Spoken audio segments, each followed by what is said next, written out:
ഇത്രയും നാളും എൻ്റെ ആർട്ട് ഐറ്റംസ് ഒക്കെ ഈ ഒരു ബാഗിലായിരുന്നു കേട്ടോ ഉണ്ടായിരുന്നത്. ബാഗ് തുറന്നു കഴിഞ്ഞാൽ ഇതാണ് കേട്ടോ അവസ്ഥ.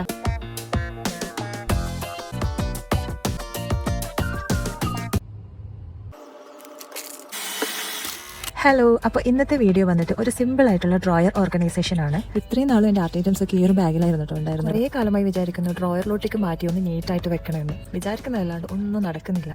സ്വാഭാവികം. ബാഗാണെങ്കിൽ ദിവസം കഴിയുന്നോറും വീർത്ത് ഇപ്പോൾ പൊട്ടുന്ന പറഞ്ഞ അവസ്ഥയാണ്. ബാഗ് തുറന്നു കഴിഞ്ഞാൽ ഇതാണ് കേട്ടോ അവസ്ഥ. എല്ലാ സാധനങ്ങളും വേണ്ടതും വേണ്ടാത്തതൊക്കെ ആയിട്ട് കുത്തി നിറച്ചിട്ടാണ് ഉള്ളത്.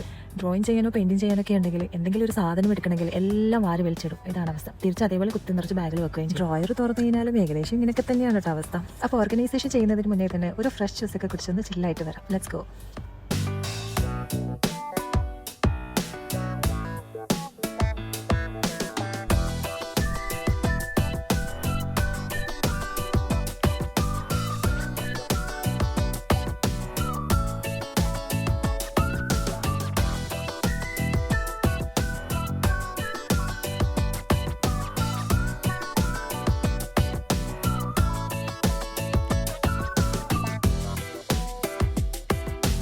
അങ്ങനെ തണുത്ത ജ്യൂസൊക്കെ കുടിക്കുമ്പോൾ തന്നെ ഒരു റീഫ്രഷ്നസ് കിട്ടി.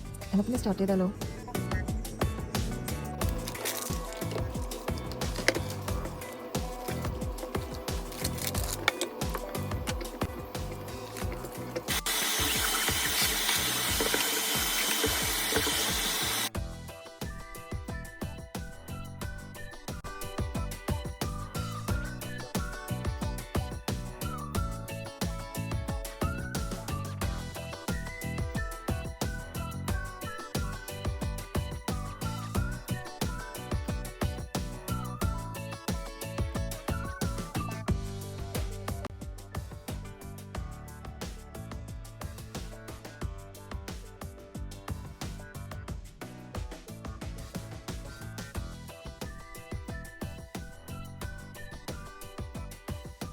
അപ്പോൾ ഫൈനലി ഏകദേശം ഒന്ന് സെറ്റ് ചെയ്ത് വെച്ചിട്ടുണ്ട്. എല്ലാം ഇങ്ങനെ നീറ്റായിട്ട് കിടക്കുന്ന കാണുമ്പോൾ തന്നെ സന്തോഷമാണല്ലേ. അപ്പോൾ വീഡിയോ ഇഷ്ടമായ ലൈക്ക് ചെയ്യാനും കമൻറ്റ് ചെയ്യാനും മറക്കരുത്. Thank you for watching my small world of peace. See you in the next video. By.